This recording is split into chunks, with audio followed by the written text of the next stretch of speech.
Initiée par le mouvement missionnaire pour l'évangile du Christ, MEC, la deuxième journée du séminaire international de libération holistique placée sous le thème Parole, hospitalité et guérison s'est déroulée le 28 juillet 2026 à partir de 14 h et a pris fin à 21 h. 6 communications ont meublé cette journée, notamment sur Jean le Baptiste comme exemple du ministère prophétique, la parole du semeur, la guérison du rejet et faire face à la passivité, le viol de Tamar.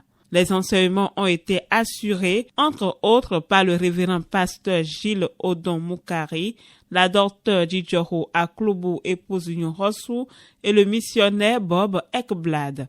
Les participants ont salué la qualité des enseignements et de l'organisation au terme d'une éducation et en communion fraternelle. Je suis très ému pour ces genres de formation. J'ai acquis beaucoup de choses et je dis vraiment merci. Je dis merci aux organisateurs. Ce que j'ai retenu cet après-midi est que en tant que semeur, il faut que nous soyons du bon grain qui tombera sur une bonne terre. Aux organisateurs, si dans les jours à venir, si ces genres de formation peuvent toutefois être décentralisés vers les villages profonds, ça nous fera vraiment plaisir dans le corps du Christ.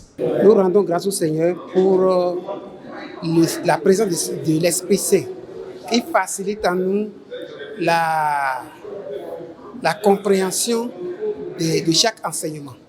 Et nous avons compris que pour aujourd'hui que en tant que chrétien, il ne suffit pas d'aller prêcher la parole, il faut être lui-même porteur des valeurs comme l'hospitalité et porteur des valeurs comme le respect de la parole donnée pour le cas de chefté.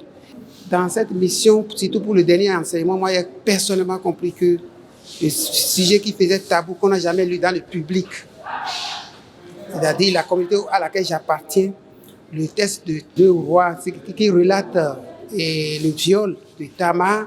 Donc nous avons compris que vraiment c'était nécessaire d'en parler pour pouvoir prévenir cet état de choses. J'ai une satisfaction morale élevée dans la mesure où il y a eu plus de participants, il y a eu le sérieux qui caractérise le bon déroulement des activités.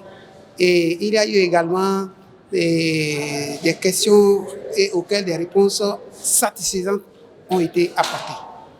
Je participe pour la deuxième fois à cette formation. J'étais au premier module l'année passée et c'était vraiment intéressant compte tenu de ce que nous recevons, c'est-à-dire ce que le Saint-Esprit a poussé les organisateurs à nous enseigner.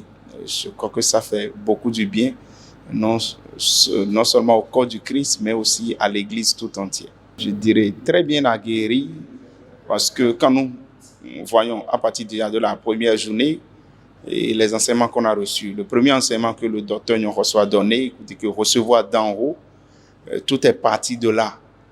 Donc les enseignements que nous recevons après sont la suite logique de tout ce qui vient d'en haut. Et quand ça vient d'en haut, c'est toujours excellent. Ça ouvre toujours l'intelligence et ça donne vraiment des compréhensions profondes. Ça nous permet de connaître en plus. Et ça nous équipe, surtout pour la mission, pour tous ceux qui sont sur des champs missionnaires et pour le bien-être de l'Église et du corps du Christ.